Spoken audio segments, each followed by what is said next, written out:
세션 1이 지금 준비가 되고 있습니다. 세션 1의 주제는 기후 질병 위기 해결, 자연과 평화 공존 문명 대전환이라는 주제로 준비가 되어 있습니다.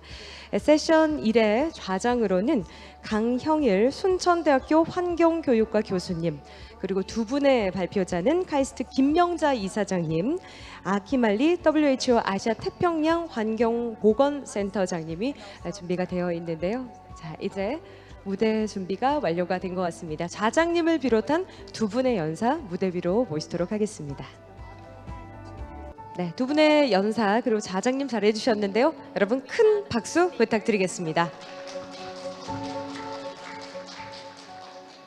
네, 자 그럼 좌장님께 마이크를 넘기도록 하겠습니다. 자, hello everyone. Welcome to session. 안녕하십니까. 첫 번째 세션에 오신 여러분을 진심으로 환영을 합니다. 저는 강형일이고요. 순천대학교 환경교육과 교수입니다. 먼저 오늘 이 자리에서 좌장을 할 수 있게 되어서 무척 기쁘게 생각합니다. 그래서 먼저 세션 1에 대한 이제 가이드라인을 드릴 텐데요. 6분의 시간이 있습니다. 그래서 40분은 발표를 두 분께서 해주시도록 하시겠습니다. 그러니까 20분씩 하시면 되고요. 총 60분의 시간이 주어졌습니다. 그래서 여러분께 내에서 20분의 시간을 잘 준수해 주시기를 부탁을 드리겠습니다. 그리고 발표를 다 들은 이후에는 Q&A 세션을 하도록 하겠습니다.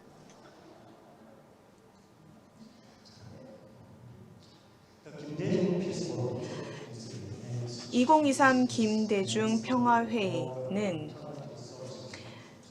여러 솔루션들을 모색을 해서 오늘날 지구가 당면하고 있는 여러 문제들을 다루기 위해서 개최가 되고 있습니다. 먼저 김대중 대통령의 철학과 비전들을 보자면 일단 인권을 강조하고 있고 민주주의 그리고 평화를 강조를 하고 있고 또 화해를 강조를 합니다. 연대감, 사람들 간의 연대감도 중요한 부분입니다. 그리고 자연을 존중을 하고 상호 공존을 강조를 하고 있습니다. 세션 1의 주제는 바로 기후 질병 위기 해결, 자연과 평화 공존 문명 대전환입니다. 기후 변화는 인간과 또 동물들이 새로운 방식으로 살아가게끔 하고 있습니다. 원래 서식지가 파괴가 되고 있기 때문입니다. 이러한 인간과 또 동물들의 새로운 서식지에 대한 이동 때문에 인간과 또 동물에 대한 접촉이 더 많이 늘어났고 따라서 많은 질병이 확산이 또 되기도 합니다. 최근에는 겨울이 더 따뜻해지고 있고 그리고 여름이 더 길어지고 있습니다. 이런 모든 상황들 때문에 심각한 그런 질병들이 발생을 하고 있고 또 창궐을 하고 있고 많은 국가에서는 위협이 될 수가 있습니다. 그래서 지금이야말로 이러한 위협들을 예측하고 또 저희 자신을 보호하기 위해서 무엇이 필요한지를 생각을 해야 될 때입니다. 그리고 이런 기후와 질병 위기에서 저희를 보호하기 위해서 또 지구를 보호하기 위해서 어떤 것을 생각해야 되는지를 얘기를 해야 될 텐데 오늘 이 자리에서는 김명자 카이스트 이사장님 그리고 아키말리 WHO 아시아 태평양 환경보건센터장님께서 계십니다. 인사해 주시기를 바랍니다. 두 분. 네, 감사합니다. 먼저 첫 번째 연사분을 소개를 해드리도록 하겠습니다. 김명자 이사장님께서는 환경부 장관이셨고요. 그리고 대한과학기술단체 총연합회의 일원이시고요. 뿐만이 아니라 한국과학기술원의 초빙 특별 교수님이십니다. 김명자 교수님께서 발표를 해 주실 텐데 실존적 위협을 해결할 수 있는 지구의 봉사자로서의 새로운 세계관을 형성하는 방법에 대해서 말씀을 해 주시겠습니다. 그러면서 김대중 대통령의 이런 밀레니엄 비전과도 연계해서 말씀을 해주시겠습니다. 환영합니다. 교수님. 교수님 발표 부탁드립니다. Everyone, would you please give a lot of big applause to 네, 큰 박수 부탁드리겠습니다.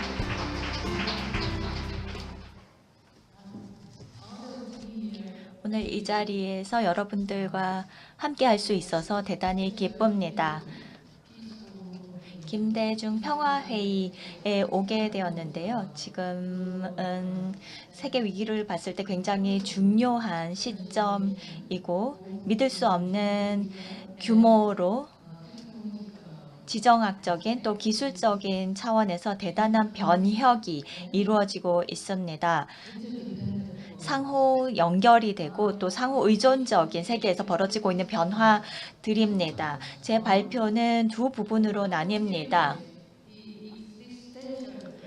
먼저는 실존적 위협, 특히 위기, 기후위기, 보건위기, 자원위기를 중심으로 말씀드리겠고요. 두 번째는 세계관의 패러다임 전환을 통해서 이 다각적인, 다차원적인 문제를 어떻게 해결할 것인가에 대한 말씀을 드리고자 합니다.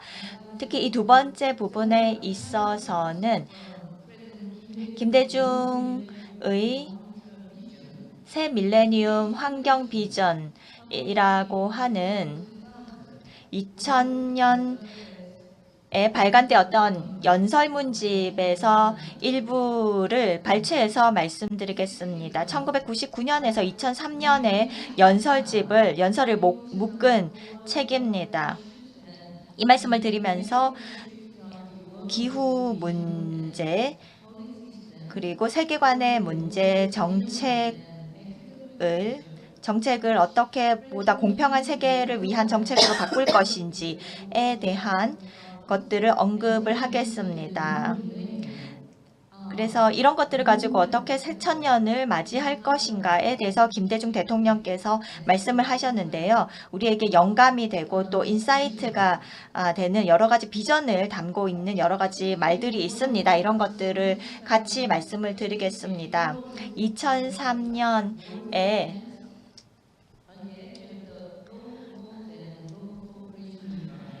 당시에 세계 리스크 리포트가 나왔습니다.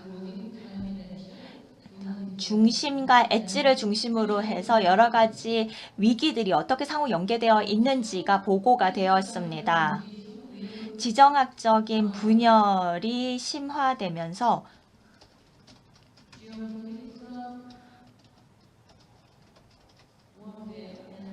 전쟁이 나타나고 있고 여러 도메인 간의 갈등이 발생하고 있습니다. 4차 산업과 기술 발전 와중에 이런 현상들이 나타나면서 사이버 보안과 AI 이런 기술적인 발전들이 우려사항이 되고 있습니다. 그래서 여러 영역에서 많은 위험들이 나타나고 있고 그런 위험들의 변화는 가속화되고 있습니다. 그렇다면 우리의 존재 위협이 되는 실존적인 위협은 어떤 것일까요? 이 실존적 위험은 인간에 의해서도 발생하고 있습니다. 케임브리지 프로젝트에 따르면 인간종에 대한 최대의 위협은 인간이 초래한다라고 되어 있습니다. AI, 기후온난화, 핵전쟁 또는 사악한 바이오 기술을 원인으로 꼽고 있습니다. 팬데믹은 여기에서 분류를 할 때 인류가 자초한 것은 아니다라고 분류하고 있습니다.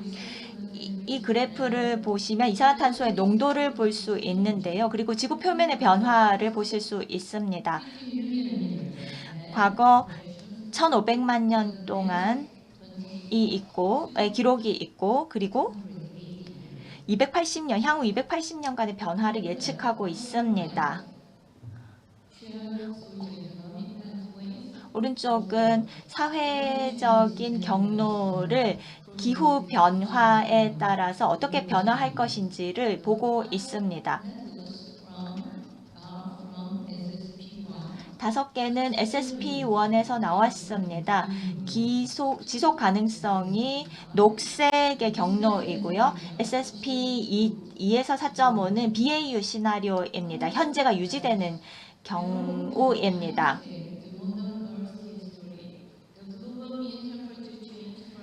세계 기온이 산업화 이전과 비교해 봤을 때 향후 500년 동안 급격하게 상승할 것으로 예측되고 있습니다. 세계 이산화탄소 농도도 이 기간에 상당히 증가할 것으로 보고 있습니다. 오른쪽을 보시면 확인할 수 있습니다. 이 세계 지도는 세계 최악의 기후 시나리오를 보고 있습니다. 사실은 올해 발생했던 6월, 7월, 8월의 기록입니다. 얼마나 많이 더워졌는지를 볼 수 있습니다. 세계 여러 지역들이 1950년에서 80년을 기준으로 했을 때 굉장히 많이 더워졌다는 것을 볼 수 있습니다. 선진국들이 이 이산화탄소 농도 축적에 가장 큰 기여를 했습니다. 원인 제공을 한 것이죠. 하지만 그 피해는 저개발 국가들이 당하고 있습니다. 오른쪽을 보시면 지역의 기후변화 취약 국가들을 보고 있습니다. 빨간색의 표시를 보시면 알 수 있는데 빨간색이 심할수록 가장 극단적인 위험에 처해 있다라고 말할 수 있겠습니다.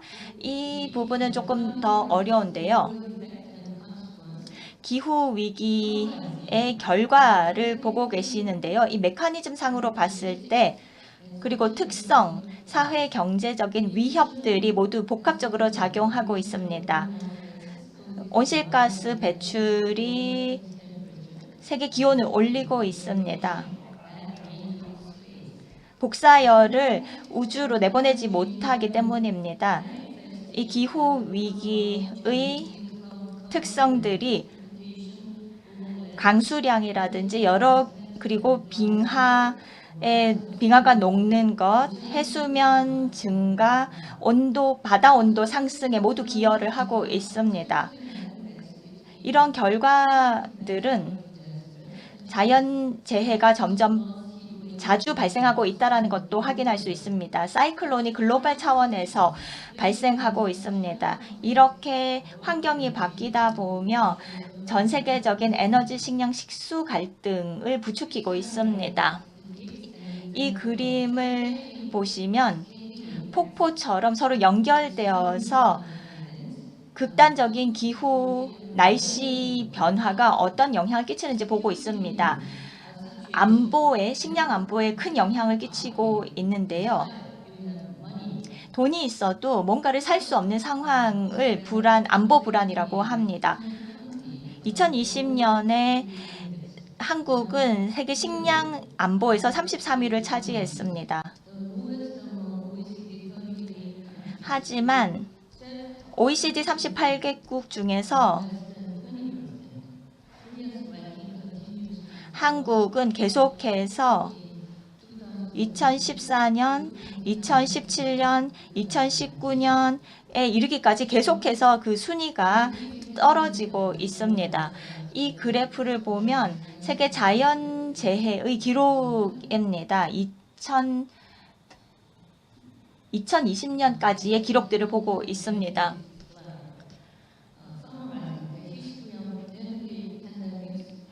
전염병의 역사를 정리를 했습니다. 고대 그리스에서 2020년까지의 그런 기록들을 모아봤습니다. 중세의 기록들도 모두 포함되어 있습니다.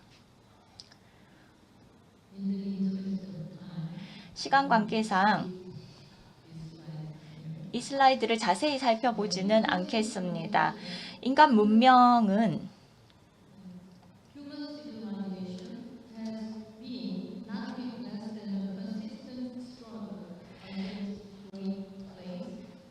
전염병과의 싸움이었을 뿐만 아니라 사실 심각한 전쟁이었습니다. 이 전염병이라는 것이 환경 변화와 굉장히 연관관계가 깊다. 그리고 이런 것들을 진화해 오면서 사회적인 갈등과도 연결되어 있다는 것을 볼 수 있습니다. 최근 코로나19 백신 개발이 인류 역사상 가장 짧은 기간에 발명되었습니다. 두 분의 헌신적인 노력, 펜실베니아 대학의 두 연구원 분께서 백신을 만들어 주셨고 올해 노벨상을 수상하게 되었습니다. 아시다시피 많은 사람들이 그 코로나 백신을 다 받을 수는 없었습니다. 그렇기 때문에 국제적인 협력을 통해서 코로나 백신 접종에 대해서 더 많은 국제적인 협력이 요구되었습니다. 이 사진은 1955년 라이프지에 실린 것입니다. 미국 가정이 이제 쓰고 버릴 수 있는 생활을 시작할 수 있다. 일회용 플라스틱의 시대가 열렸다라는 것을 축하하는 잡지 사진이었습니다. 일회용 플라스틱은 분명히 인류에게 편리함을 가져다 줬습니다만 이 플라스틱 폐기물이 바다를 죽이고 있고 생물권의 죽음을 가져다 주고 있습니다. 노르웨이 연안에서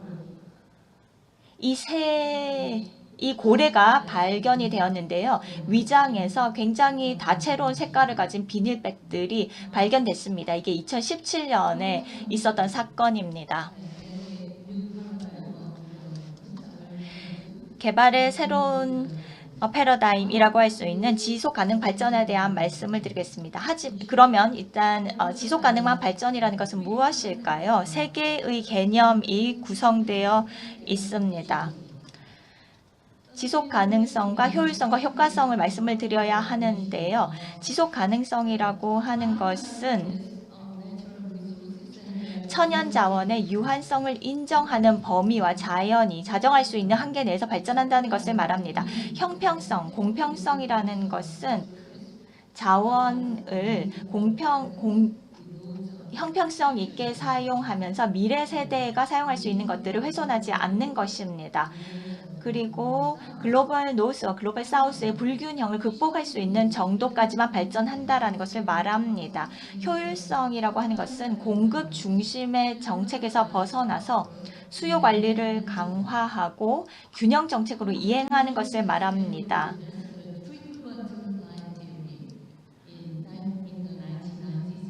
(1990년에) 나왔던 이론을 봤을 때 과거의 기업 성공이라고 하는 것은 여러 가지 것들을 달성하는 것이었지만 이제는 패러다임 전환을 통해서 공정한 전환, 공정한 경제, 형평성 있는 경제를 이루는 것으로 개념이 바뀌었습니다.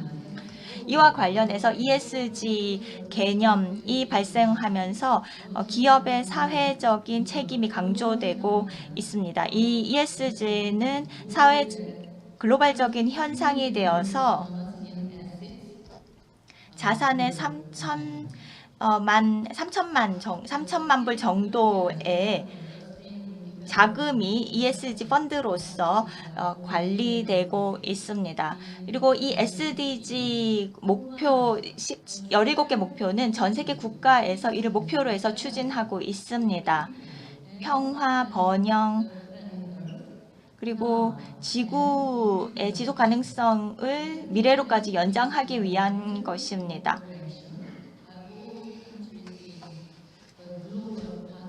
글로벌 파트너십을 형성하고 빈곤을 퇴치하자는 목표도 있습니다. 전략을 통해서 건강과 교육을 개선하고 평등을 이루고 또 이와 동시에 기후 위기를 해결하면서 지구를 보전하자라는 것이 목표로 정해되어 있습니다. 다음으로는 선형 경제에 대한 말씀을 드리겠습니다. 미국 FDA에 따르면 선형 경제는 자재 여러 가지에 사용되는 자재들, 소재들을 재활용하자는 것입니다.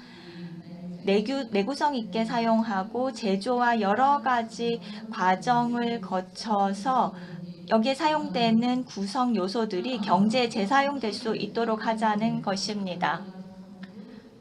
마지막으로 김대중 대통령님께서 하셨던 말씀들을 인용해서 말씀드리고 싶습니다.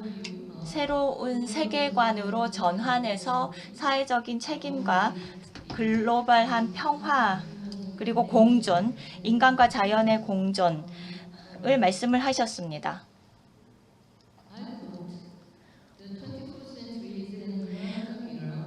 21세기는 환경의 시대로서 성장이 환경 보호 없이는 불가능한 시대가 될 것이다. 환경의 시대라는 것이다. 우리는 철저하게 환경에 잘못했던 세계관을 정정하고 자연을 정복과 탈취의 대상으로 보는 관점을 바꾸어야 한다.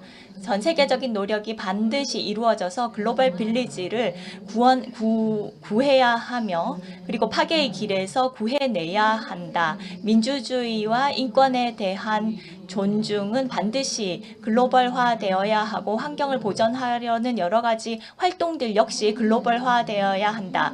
나는 인권은 반드시 필요한 것이다 라고 강조하고자 한다. 왜냐하면 빈곤국일수록 빈곤한 사람들이 환경의 피해로부터 가장 큰 피해를 입기 때문이다. 모든 생명체는 인간보다 인간을 위해서 파괴되어서는 안 된다라는 생각을 가지고 있다. 그래서 우리는 지금 그런 것들을 하지 못해서 실존적인 위험에 처해 있다. 한국에서의 환경 파괴는 전 세계적으로도 심각한 수준이다. 전생 생명권과 지구의 보전은 인간을 위해서도 중요하다. 그래서 우리는 긴급한 마음을 가지고 책임성을 다해서 위기감을 넘어서 우리에게 다가오고 있는 피해를 예상하고 이를 두려워해야 한다. 나는 인간으로서 죄책감을 느낀다. 많은 물고기들이 지금 죽고 있기 때문이다. 해양 오염은 반드시 중단되어야 한다. 바다에 살고 있는 동물들은 모두 우리가 살듯이 안전하게 살 수 있는 권리가 있다. 우리는 환경을 국가 정책의 가장 중요한 것으로 삼아야 한다. 과학과 경제적인 분야에서 리더가 되는 것이 필요하듯이 환경 문제에 있어서도 모든 전문가들이 모여서 환경 정책을 만들고 세계적인 환경 입국으로서 입지를 다져야 한다. 한국의 국가 환경 비전이 필요하다. 이는 환경 친화적인 조건들을 사회 곳곳에 마련하기 위해서 반드시 필요하다. 우리는 환경 정책을 예방 차원으로 바꾸어야 한다. 그렇게 하기 위해서 한국은 지속 가능한 발전 국가 정책을 발표하였다. 그 목적은 환경 보호와 경제 성장을 양립하기 위한 것이다. 우리는 자원을 순환시킬 수 있는 경제 체제와 사회 체제를 만들어야 한다. 이 부분은 환경 효율성도 감안되어야 한다. 가장 중요한 것은 천연 자원의 인풋을 최소화하고 에너지의 투입을 최소화하면서 재사용하고 재활용을 극대화해야 한다. 국가 정책으로서 환경 정책은 시장 경제와 민주주의를 기반으로 해야 한다. 이를 통해서 민간 기업들의 자율성을 확보하고 또 개선할 수 있는 노력을 지원할 수 있어야 하며 또 기업에 대한 부담을 낮춰줄 수 있어야 한다. 아주 다양한 시스템을 활용할 수 있어야 하고 정책과 여러 프로젝트들이 환경에 미칠 수 있는 여러 가지 영향들을 평가할 수 있어야 한다. 환경 정의와 인권 또한 감안되어야 합니다. 국제 사회도 이에 대한 관심을 가지고 지원을 할 수 있어야 한다. 환경 산업은 고부가가치 산업이다. 21세기에는 그렇게 될 것이고 이 여러 기술을 발전시키기 위한 최선의 노력을 다해야 한다. 그리고 이러한 기술들은 지구를 구하는 기술이어야 한다. 그리고 환경 산업은 21세기의 전략적인 산업으로서 육성되어야 한다. 환경 친화적인 기술이 있기 때문에 우리는 국민들의 삶의 환경을 개선할 수 있을 것이다. CNG 버스라든지 압축 공기 그리고 도시 오염을 낮출 수 있게 되었다. 그리고 4대강, 낙동강을 포함해서 4대강의 수질도 개선할 수 있게 되었다. 이런 것들은 물을 잘 관리함으로써 공동 번영 그리고 안보를 담보할 수 있는 활동이 될 것이다. 모든 업스트림에 살고 있는 모든 사람들이 이 수자원을 공동으로 누릴 수 있어야 한다.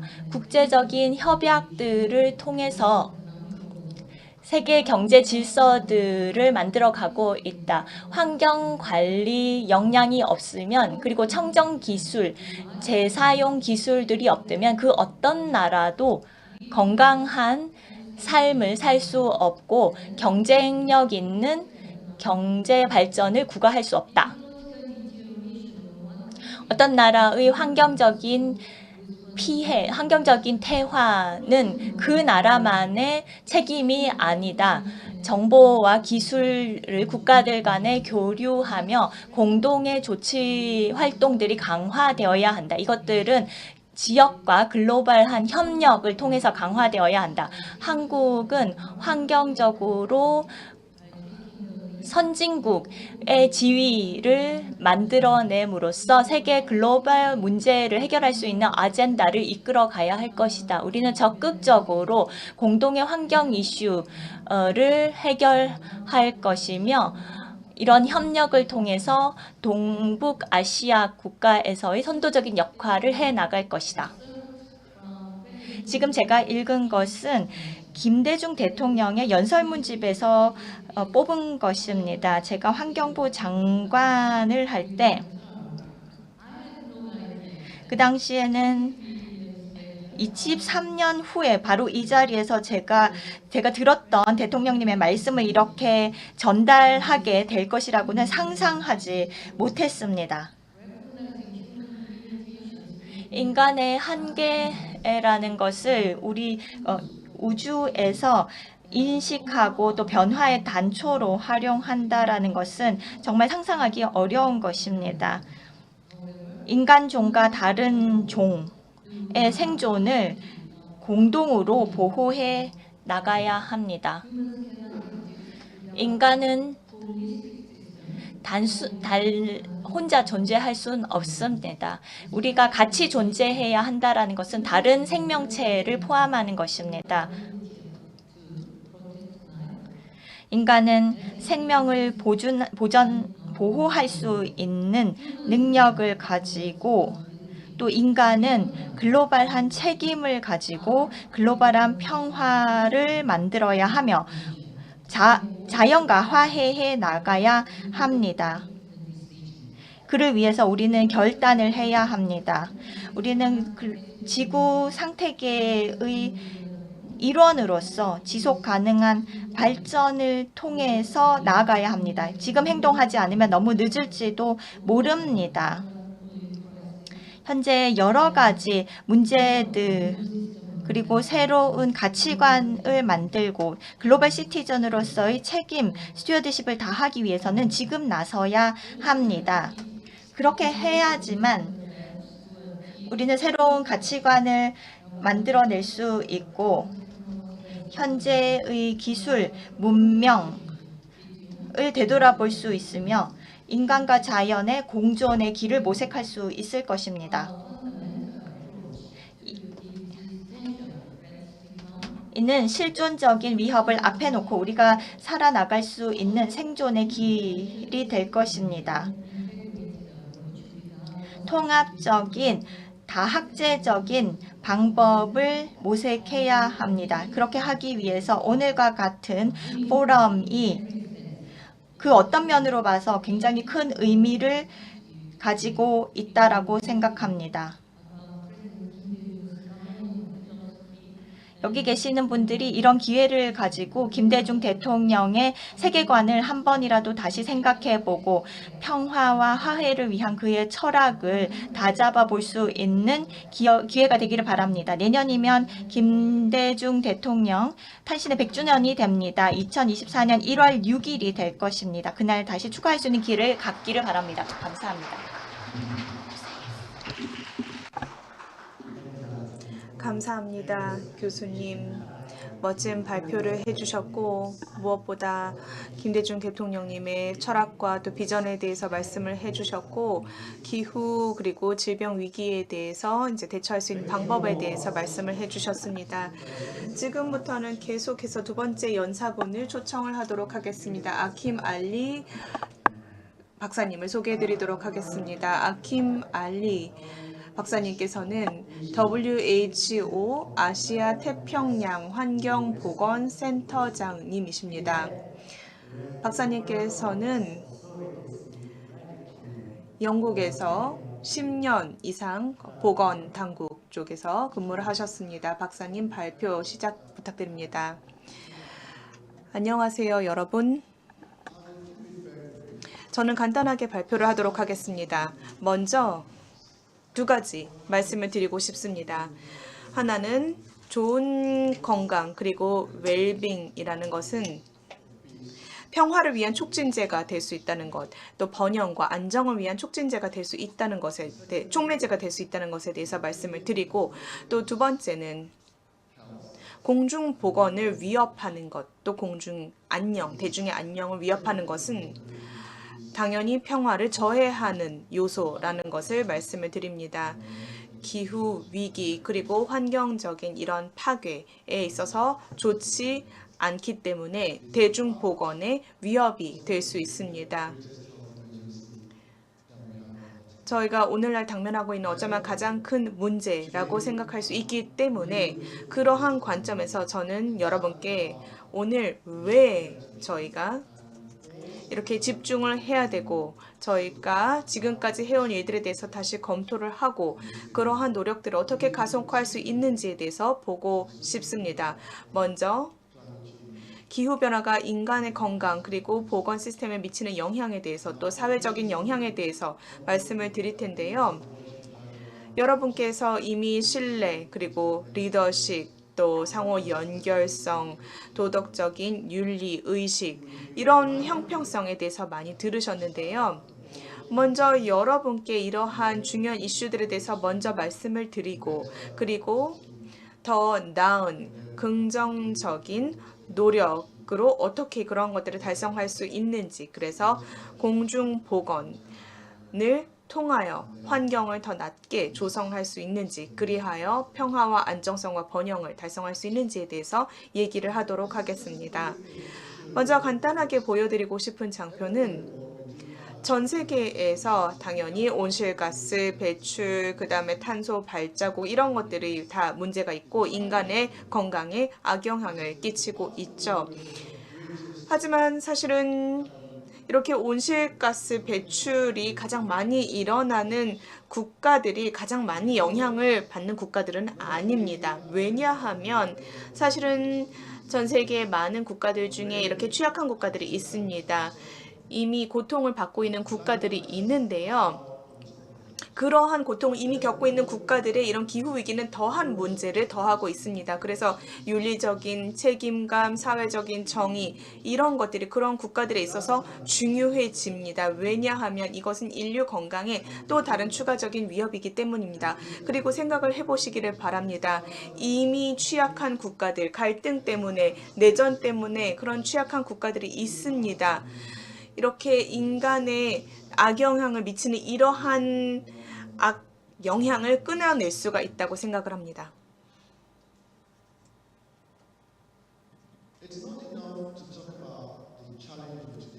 오늘날 저희가 직면하고 있는 문제들 중에는 당연히 악화된 공기질이 있습니다. 아마도 매해 900만 명 정도가 이런 악화된 공기 때문에 목숨을 잃고 있고요. 서울의 규모 정도가 되겠죠. 하지만 미래를 생각을 해보자면 수백만 명의 사람들이 2030년에서 2050년에는 조기에 사망할 수도 있는데 바로 이런 기후 위기 때문에 사망할 수가 있습니다. 온열 질환 때문에 아니면 설사와 관련된 질환, 아니면 영양 실조, 그리고 식품 관련 아니면 말라리아 수인성 질환 때문에 조기에 사망을 할 수가 있습니다. 하지만 저희가 이런 부분들을 용납을 해서는 안 됩니다. 적어도 오늘날을 살고 있는 저희는 이런 많은 기술들을 가지고 있는데 그러한 기술 발전은 환경적인 파괴 그리고 기후 위기를 초래하고도 있습니다. 특별히 동남아 쪽에서 더 그렇고요. 이런 곳에서는 경제 성장이 급진적으로 이루어지고 있음에도 또 많은 영향도 끼치고 있습니다. 하지만 여기서 저희가 생각을 해야 되는 것은 성장을 하되 어떻게 지속 가능하게 성장을 하고 평등하게 성장을 하면서 우리가 살고 있는 이 미래의 환경을 어떻게 가꾸면서 할 수 있는가를 생각을 해야 되겠습니다. 기후 위기 그리고 환경 파괴는 당연히 보건 시스템에 악영향을 미칩니다. 의료 시스템 그리고 인프라에 악영향을 미칩니다. 저희는 그런 인프라에 가서 저희가 아플 때 병원에서 치료를 받아야 되는데 보시다시피 방글라데시에 있는 한 의료시설입니다. 이 의료시설은 이런 자연재해 때문에 이렇게 파괴가 되었고 훼손이 되었습니다. 그리고 오른쪽에 보시면 피지에서 일어난 일인데요. 몇 개의 이런 의료시설들이 사이클론 때문에 파괴가 되었습니다. 그러면 이러한 시설들이 파괴가 되면 사람들이 어떻게 의료적인 처치를 받을 수가 있을까요? 아까 김 박사님께서도 장표를 보여주셨는데 점점 더 많은 자연재해가 빈번하게 일어나고 있습니다. 이것이야말로 저희가 당면하고 있는 문제입니다. 그래서 더 늦기 전에 빨리 대처를 해야 됩니다. 지금 보시는 사진은 호주의 화재 산불을 보실 수가 있습니다. 많은 분들이 실향을 하게 되었죠. 이주를 해야 됐었습니다. 그리고 또 의료적인 차원에서 이러한 화재 때문에 또 공동체 안에서 그런 타격을 입은 공동체 안에서 여러 가지 보건 관련된 문제들이 있었습니다. 그리고 지금 보시는 오른쪽 사진은 소말리아의 사진입니다. 사람들이 이주를 해야 되는데요. 수자원이 부족하기 때문에 이주를 해야 됩니다. 원인은 가뭄이고요. 이러한 기후 위기 때문에 가뭄 그리고 이런 환경 파괴 때문에 가뭄이 더 늘어나고 있습니다. 그러면 생각을 해보십시오. 이렇게 국내 실향민들, 다시 말해서 아이들이 있는 또 취약한 노인이 있는 그런 가정들이 이주를 해야 될 때 어떻게 이분들을 돌봐줄 수가 있을까요? 그 다음에 또 경제적인 그런 안전과 이런 것들을 다 어떻게 보장을 할 수가 있을까요? 그러한 이유에서 WHO와 다른 유엔 기관들은 이렇게 기후 위기와 환경 파괴가 평화와 번영에 큰 위협 요소가 된다고 말을 하는 것입니다. 이 장표는 여러분께서 직접 읽어보시기 바랍니다. 하지만 생각해 보시기 바랍니다. 제가 코로나 기간 동안에 이 태평양 지역에 있었는데 이렇게 코로나 그리고 사이클론 문제가 동시에 통과해서 일어났었습니다. 제가 이제 코로나 시기에 그랬던 거죠. 근데 이 태평양 연안의 많은 국가에서 특별히 아시아 태평양 국가에서 더 많은 실향민들이 발생하고 있습니다. 이런 기후 위기 때문에 환경 파괴 때문에 그렇습니다. 그래서 이제 헬스케어뿐만이 아니라 유엔 사무총장님께서도 말씀을 하셨지만 이렇게 지구에 대한 공격의 여파는 또 빈곤 퇴치를 위한 우리의 노력을 방해하고 그리고 또 식량 안보 자체를 위태롭게 하고 있습니다. 빈곤, 식량 안보, 그리고 평화가 저해가 될 수가 있습니다. 이러한 국내적인 이주, 실향 때문에 그렇다는 것입니다. 지금 보시는 장표는 퍼시픽 인스티튜트에서 발간이 된 건데요. 이러한 수인성과 관련된 여러 갈등, 수인성 갈등에 대해서 말씀을 해드리는 부분입니다. 마오리 화재에 대한 부분이고요. 다시 말해서 전 세계가 다 영향을 받는다는 것입니다. 이 지도만 보시더라도 독일에서 만든 이 글로벌 변화와 관련된 지도입니다. 전 세계 많은 곳에서 이렇게 갈등이 일어나고 있습니다. 어떤 토지와 관련된 분쟁 때문에 예를 들어서 사람들이 덜 타격을 입은 부지를 확보하기 위해서 아니면 수자원 때문에 아니면 공기의 대기질 때문에 아니면 식량 안보 때문에 이렇게 분쟁이 모든 대륙에서 일어나고 있다는 것을 볼 수가 있습니다. 이것이야말로 저희가 지금 그리고 향후에 대처해야 되는 리스크입니다. 그렇다고 해서 다 암울한 것은 아닙니다. 노력들은 이루어지고 있습니다.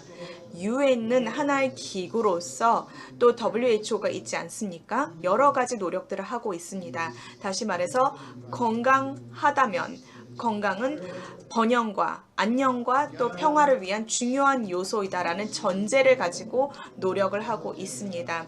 그리고 이런 기후와 관련된 얘기들을 할 때 예를 들어서 COP26과 같은 얘기를 할 때 건강이 중요한 어젠다가 될 수 있도록 로비를 하고 있습니다. 헬스야말로 인간의 권리이고 기본적인 권리이기 때문에 이런 기후 위기에 대해서 얘기를 할 때 인류의 건강이 중요한 어젠다라는 것을 포함을 시키고 있습니다. 그리고 이런 헬스 분야도 사실은 탄소 발자국에 영향을 미치기 때문에 그러면 이 헬스케어 시스템이 어떻게 하면 탄소를 적게 배출하는 분야가 될 수 있도록 할 수 있는지에 대해서 보고요. 그리고 또 여러 환경부 장관들 등이 이제 만났었는데요. 그래서 얘기하기를 함께 협업을 해서 또 헬스 프랙티셔너로서 재무 전문가로서 사람들의 건강을 보호하고 또 그 사람들이 살고 있는 환경을 보호해야 된다라는 얘기를 했었고요. 그 다음에 UN 환경 프로그램이 있습니다. WHO, FAO 등과 같은 기구들이 하나의 액션 플랜을 가지고 노력을 하고 있습니다. 인간의 헬스, 동물의 건강, 그리고 환경의 건강을 다 보는 거죠. 그래서 저희가 하는 모든 것은 이렇게 통합적인 그런 접근 방식이 돼야 된다라는 액션 플랜입니다. 그리고 IOM이라는 기관이 있습니다. UN 이주 기관도 이 기후 위기가 이런 이동성 그리고 실향에 대해서 미치는 영향에 대해서 연구를 하고 있습니다.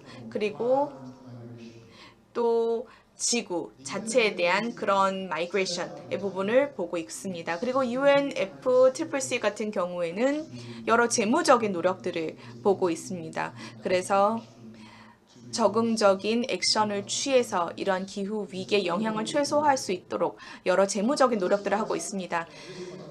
특별히 이 장표를 여기에 넣은 이유는 지금까지 여러분께서 김대중 대통령님의 이런 국제협업에 대한 많은 업적을 들으셨습니다. 또 윤리적인 책임에 대해서 그리고 상호 연결성에 대해서 그리고 정의로운 또 형평성, 평등에 대해서 얘기를 들으셨는데요. 유엔의 멤버국들은 이런 것들을 달성하기 위해서 노력을 열심히 하고 있습니다. 더 중요한 것은 이러한 글로벌 약속들을 통해서 액션들이 만들어지고 있고 회원국들은 그런 액션들을 취하고 있습니다. 그 회원국 중에 하나는 이러한 노력을 하는 국가 중에 선도에 있는 국가는 한국입니다. 제가 이렇게 말씀을 드리는 이유는 저는 한국에서 이루어지고 있는 여러 노력들을 알고 있고 그리고 WHO에서 특히 서울에 있는 WHO 사무소가 있는데요. 대한민국 정부가 그리고 또 서울시 정부가 지원을 하고 있기 때문에 서울에도 WHO 사무소가 있는데 저희의 어젠다는 올바른 행동을 취하고 효과적인 행동을 취해서 해당 지역 그리고 다른 지역에 있는 회원국들이 적절한 행동을 취해서 기후 위기로 초래된 영향을 사람들의 그 건강에 미치는 영향을 최소화할 수 있도록 하는 것입니다. 현재는 저희가 5가지 분야에 대해서 초점을 맞추고 있습니다. 첫 번째는 대기질에 관한 부분입니다. 대기질, 공기질은 당연히 중요하죠. 저희는 숨을 쉬어야 됩니다. 호흡을 해야 되는데 안타깝게도 아직까지도 전 세계의 많은 퍼센테이지의 사람들은 WHO의 기준에 미치지 못하는 공기를 마시고 있습니다. 그렇기 때문에 전 세계에서 저희는 노력을 기울여야 됩니다. 그리고 공기는 한 국가에만 머무르는 것이 아닙니다. 순환이 되는 것입니다. 따라서 아태 지역에서는 회원국들이 이런 공기질을 개선할 수 있는 정책을 입안할 수 있도록 하고, 그래서 공동체들이 정부들과 협업을 해서 수송 에너지, 생산 에너지, 활용 그런 부분들에 대해서 협업을 할 수 있도록 하고 있습니다. 두 번째 노력은 기후 변화 그리고 건강, 보건에 대한 부분입니다. 조금 전까지 여러분께 자연재해와 관련된 또 헬스케어 분야에 미치는 그런 악영향에 대해서 말씀을 드렸습니다. 뿐만이 아니라 공급망에 대한 이슈도 있습니다. 그리고 헬스케어 또 근로자들에 대한 부분도 있습니다. 그 누구도 환경적으로 파괴가 된 곳에서 지내고 싶지 않죠. 또 자연재해가 빈번하게 일어나는 곳에서 살고 싶지가 않죠. 당연히 모두 안전하고 싶습니다. 그러면 어떻게 하면 덜 안정적인 이런 환경을 조성하지 않는 방법에 대해서 생각을 해야 되겠죠. 그리고 제가 여러 번 말씀을 드렸지만 수인성 갈등, 수인성 질병에 대해서 말씀을 드렸습니다. 사실은 굉장히 슬프고 또 용납할 수 없는 부분이라고 생각합니다. 이렇게 21세기에 여전히 많은 사람들이 안전한 수자원에 대한 접근이 허락이 되지 않는다는 그 부분을 용납할 수가 없습니다. 이게 더러운 수자원 얘기가 아닙니다. 오염된 수자원을 얘기하는 것입니다. 그리고 뿐만이 아니라 안전한 식수, 특별히 헬스케어 이런 의료시설에 있을 때 여러분께서는 특히 의료시설에 있을 때 그런 오염되지 않은 물을 마실 수 있다고 생각하실 텐데 그런 부분들에 대한 노력을 하고 있습니다. 저희 센터에서는 적절한 지속 가능한 환경적으로 친화적인 기술을 접목을 해서 그 지역에 해당 취약한 지역에 안전한 식수를 공급할 수 있도록 하고 있는데요. 학계와 또 산업계와 그리고 또 민간 협력을 통해서 그런 노력들을 하고 있는데 아직까지도 갈 길은 멉니다. 그리고 마지막으로는 적절한 파트너십에 대해서 말씀을 드리고 싶습니다. 그렇기 때문에 제가 여기에 와 있습니다. 저희가 김대중 대통령의 업적에 대해서 생각을 할 때 이런 상호 연결성에 대해서 이렇게 민간 간의 연결성을 통해서 올바른 일을 할 수 있고 또 효과적으로 할 수 있다고 생각을 합니다.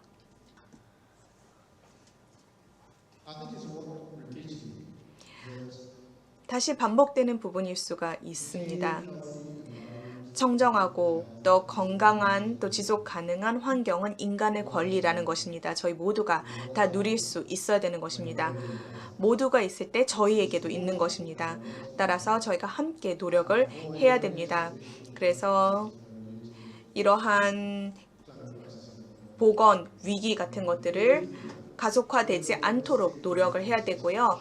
전 세계 정부들이 정책적인 입안을 잘 해야 될 것이고요. 그리고 또 협력을 해서 이런 여러 가지 어떤 증거들이 효과적인지 아닌지 그냥 서로 지적을 하는 것보다 증거를 가지고 협력을 하는 것이 맞다고 생각합니다. 그렇게 해야지만 이런 불안전성이나 또는 갈등을 방지를 하고 평화와 번영을 달성할 수 있다고 생각합니다. 마지막으로 여러분께 말씀을 드리고 싶은 것은 저희가 바라고 있는 내일의 환경은 오늘 저희가 어떻게 하느냐에 따라서 달려 있다는 것입니다.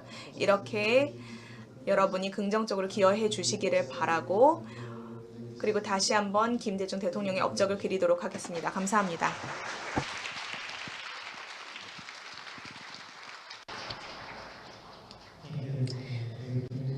감사합니다.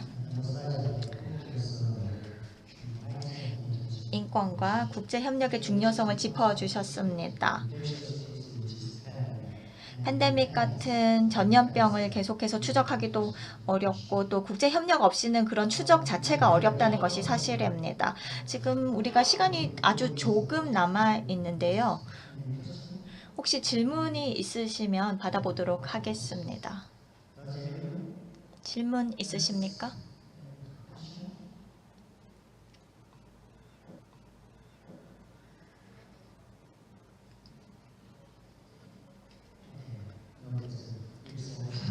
지금 질문을 준비하시는 것 같은데요. 제가 질문을 하도록 하겠습니다. 김명자 이사장님께 드리고 싶습니다. 인권에 대한 것인데요. 기후변화가 경제적 불평등을 가속화시키고 있고 또 보건에 접근할 수 있는 권리도 제약하고 있습니다. 그것이 인권을 축소하는 경향을 보이고 있는데요. 인권에 대한 위협을 줄이기 위해서 또 특히 기후가 원인이 되어서 인권에 대한 접근을 줄이는 것을 방지하기 위해서 어떤 조치가 필요할까요? You mean to cope with the climate? 기후 위기를 해결하기 위해서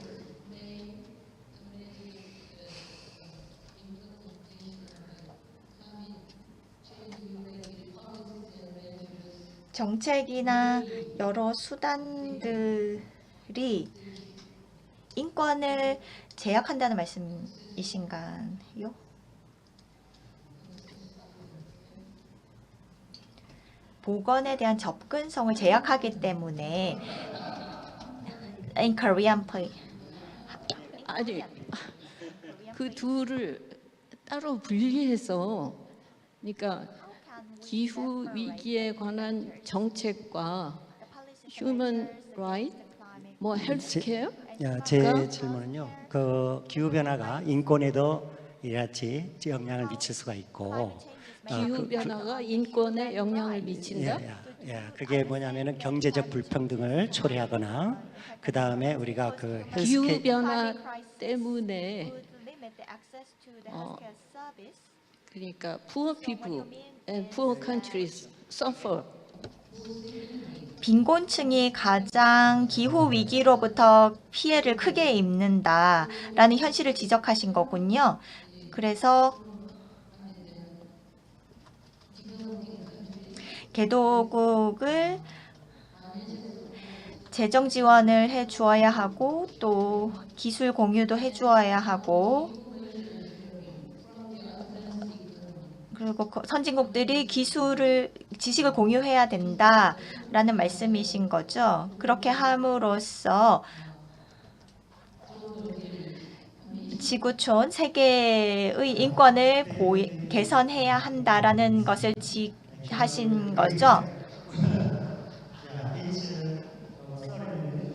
네, 저희가 가진 시간이 거의 다 됐습니다.